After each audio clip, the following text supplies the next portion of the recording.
Although Bob completed his obsession quest taking over 80 animals with a rifle, his first love has always been bow hunting.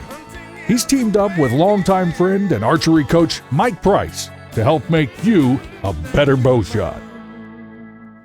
This week's archery lesson is brought to you by Heritage Archery Academy and these great archery sponsors: Hoyt, True Ball, Easton, Limb Saver, Gateway Feathers, and Dirt Nap. Okay, today we're going to talk about stance. We're going to talk about the different attributes that are going to help you hunters be more successful in the woods and in tree stands especially. So the first thing we're going to do is we need to know how to gauge how we're standing or how to set up the stance. And the way we're going to start is first we have to have a reference point to line up our stance or our feet too. If I have a line and I drew a line down from the bullseye to the floor and drew a line all the way back to where the shooter's going to stand. When I was a kid, I was taught to stand so I was equal to the shooting line. So both toes are on the shooting line. If my heels, hips, and shoulders are aligned, because that's the most natural position as far as my stance. So if I aim the bow at the target, you're going to see that my arm and string are pretty close. So if you put hunting clothes on me and I'm aiming at the middle of the target, I'm probably going to make contact, even with the new string stops. I'm still going to make contact, and contact isn't a good thing when you're shooting. It takes away from your accuracy. So if we set up and we're going to change our stance, the way we're going to change our stance is not to move one foot, because what I'm looking for is from your instep, which is right here, across your toe is going to be on the line to the target. If I move one foot, I become tippy. I lose my solid base that my body is naturally standing on and is the most stable in. And I'm going to move my whole base. Both feet have to move. My back foot usually becomes parallel to the target, so I have an open stance. My heels, my hips, and my shoulders are in alignment. Now, I point my bow at the target with my heels, hips, and shoulders aligned. I've got a lot more room between my string and my forearm. The other thing that it's going to give me is clearance on my chest. Whether you're a lady or a hunting gentleman, again, we're going to be wearing clothes. We're going to be more bulky here, depending on the climate that you're going to be hunting in. And we're going to give you the best options for all climates. So if I pre-aim my bow and I come to full draw and my draw length is correct, my heels, hips, and shoulders are going to line up. I've got a ton of clearance. If I was to stand incorrectly, my chest moves closer to my strings, which is going to make contact. I don't want to make contact with the bow anywhere that I don't have to, because it's going to take away from your accuracy. The other point that we're going to make when you shoot an open stance, especially for hunting circumstances, is you have more rotational mobility. You can make a shot all the way around the tree stand that you're facing. So I think my deer is going to come from over here. So I'm going to change my stance. My tree stand is now facing this way because I think my deer is going to be over here. And the deer comes in, gets behind a tree. I present the bow to my target and I come to full draw and he moves very quickly. I want to be able to move over here without moving my stance and execute the shot. Rotational mobility with an open stance, you're a little shorter in draw length, but you're more compressed, and it gives you the ability to not only shoot the deer over here, but all the way over here. And that should help you guys, especially in a tree stand, with your accuracy.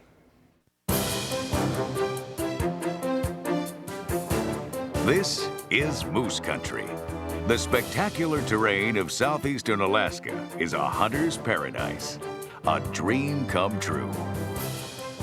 The giant Alaskan moose, by far the largest member of the deer family, reaches incredible size here. Mature bulls sometimes weigh over 1,500 pounds, and their massive palmated racks alone can weigh 65 to 80 pounds. This leads to the old joke about the best place to shoot a moose, right beside your pickup truck. However, there are no roads or pickup trucks in this country. Redhead pro hunter Bob Bfhs has traveled about 200 miles southeast of Fairbanks to come to Tok, Alaska, with a booming population of 935. to fly farther into the bush country with 40-mile air, one of Alaska's best-known bush pilot operations. The flight to the main lodge shows plenty of great-looking moose country below. Bob can't wait to set foot on the ground. And after a short time on the ground, they are off to the spike camp via a Super Cub, one of the best ways to get farther into the bush. These nimble little planes are very good at getting into tight spots. They can land in some very primitive and rough country. This will be home in the bush, smack in the middle of prime hunting country, and miles from civilization. Just the right place to be. There's plenty of game close by. In fact, on the way to the cook tent on his first morning in camp, Bob has an interesting encounter with some of the local fauna. Oh, there's a caribou. The young caribou has obviously never seen a human before, but he knows that there's usually another caribou at the bottom of a rack like that. He just has to move in for a better look. Despite the cowbell serenade from the hobbled pack horses, he keeps coming closer yet. Coming a little bit closer.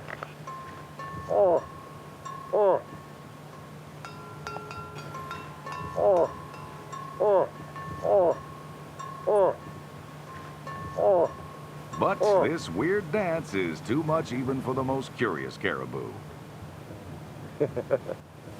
Bob finally makes it to the cook tent, where guide Charlie Culbertson has the coffee perking and breakfast cooking. Heating up the tent on a frosty morning and a warm breakfast is the first item on the agenda before heading out. But there's a bit of an interruption before breakfast can be served. You guys may want to check this out. There's moose outside. Really? Charlie, there's a moose outside.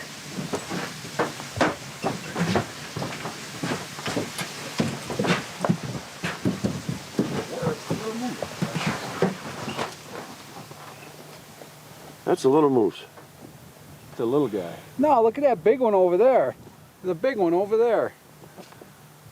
Oh, That's boy. Oh, that's a nice bull. He's wide, Charlie. Look at his palms. Yeah, that's a good moose. Let's get them horses saddled. Get out of here. Breakfast can wait. Transportation for all of Bob Vogrod's hunting adventures is provided by Victor Chevrolet. Check them out at victorchevrolet.com.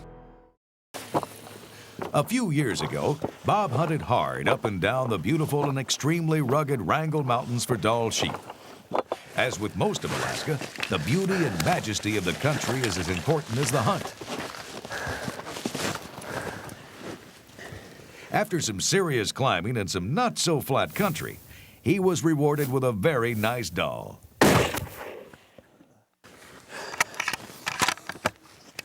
He's going down. Nice shot, Bob. Nice shot. You just got yourself a fine Alaskan Dall sheep there, Bob. Because he enjoyed that hunt so much, he returned for another horseback Dall hunt and harvested another nice ram. Like hunters everywhere, when Bob finds a great place to hunt, he returns time after time to take advantage of that. Since many of the hunts use horses for transportation into the backcountry, they have their own special appeal to them. While on a previous moose hunt, Bob managed to fill a grizzly tag during a sudden and unexpected snowstorm in the ever-changing Alaska weather. Oh, man. I'll tell you what, that's exciting. One thing you can count on with Alaska weather is the fact that you can't count on it. But it all adds to the stories and excitement you take home with you. Stories that last a lifetime. For help with all of your hunt booking needs, contact J&M Safaris at jnmsafaris.com. Alaska's moose population is around 175,000, according to the Alaska Department of Fish and Game. Only about 7,000 are taken annually by hunters, allowing the population to remain steady despite heavy calf predation from wolves, black bears, and grizzlies. It takes a bull moose at least 5 years to grow a 50-inch spread. A mature bull like this one may be 10 to 12 years old. Moose can eat up to 3% of their body weight per day in prime habitat. 45 pounds of twigs, buds, berries, and leaves for a big boy like this one. According to the IUCN's Red List of Threatened Species, moose categorize as a least concern because they're very widespread and extremely abundant despite fairly intense hunting worldwide. The 2014 Alaska Moose General Season Hunt Statistics reports hunter success rates ranked a mere 23%. Young moose are prey for bears, wolves, and cougars, and only about half live beyond 6 weeks, according to Alaska Department of Wildlife. Adult moose, however, have a much higher chance for survival. Vehicle-moose collisions actually pose the greatest danger to the animal's survival. According to Alaska Department of Fish and Game, hundreds of moose are killed each year in moose versus vehicle accidents. This week's Conservation Angle has been brought to you by Wild Sheep Foundation. It doesn't take long to get close on the horses. The bull is less than a mile from camp. Should be right over the edge.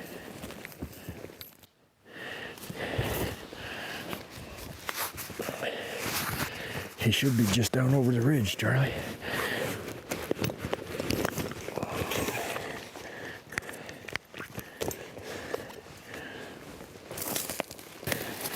All right, Bob, last time we saw him, he was right over this hill.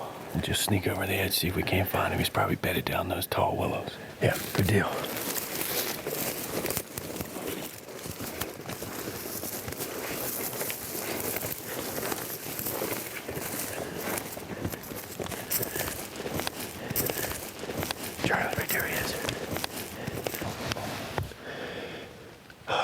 That's that little one. Yeah, that's that little one. He's headed up here into the draw. The big one must still be right over there. I can't imagine he's looking for a fight. No, he's just got to be over that edge right there. Yeah. Just over the edge. Yeah.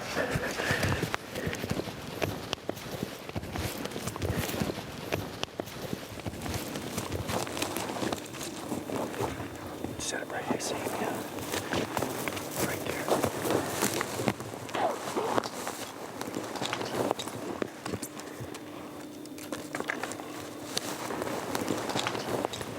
This is a very good moose.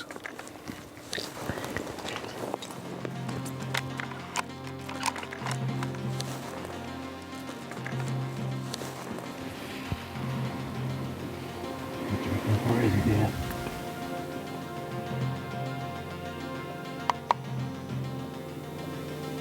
He's at 260. 260, Bob. When he's broadside, just aim dead on and let her eat. I'm on him.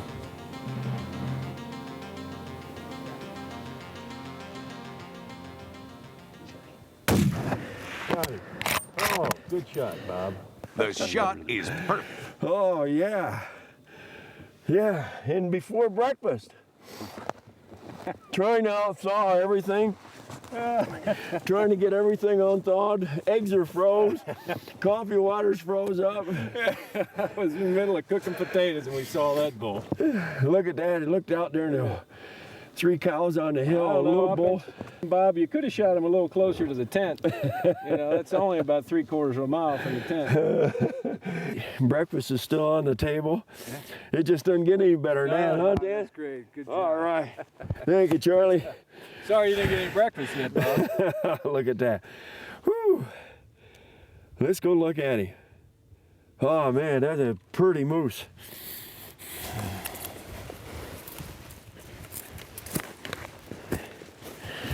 Look at that. Isn't that gorgeous? I'll poke him for good measures, but I know he's not going to go anyplace. You could have shot him maybe a little closer to the tent.